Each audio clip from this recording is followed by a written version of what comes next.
Hey there, it's Leanne, and welcome to another edition of Copywriting Secrets. In this series, we're talking about writing to communicate, and this is our third video, so let's get started. Again, this is Copywriting Secrets, and we're taking it from the Copywriter's Handbook by Robert Bly. This is Writing to Communicate, video 3, so we're going to talk about being concise, specific, and getting to the point.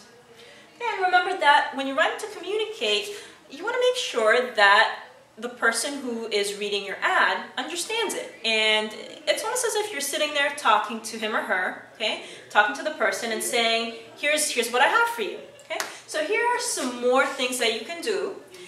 First of all, you need to be concise, okay? So you're going to avoid any redundancies. If you can take out a word and the sentence means the same, take it out. Avoid run-on sentences, okay?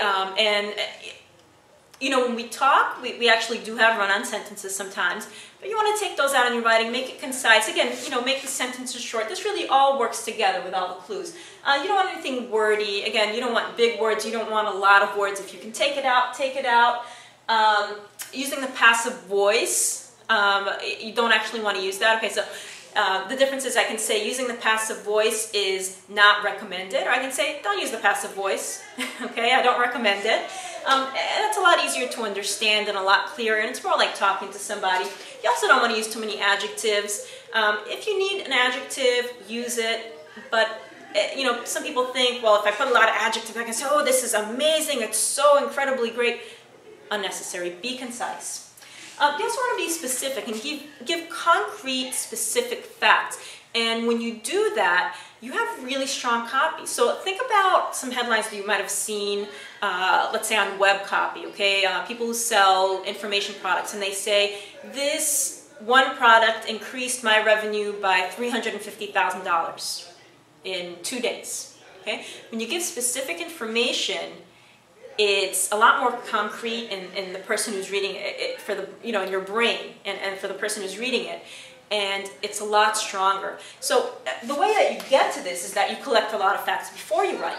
And if you have a lot of facts, and you should have more facts than you end up with in your copy, but if you have all those facts, you can actually gather the things that you need and write very strong, concise, specific copy. Okay. Finally, you want to get to the point. Okay.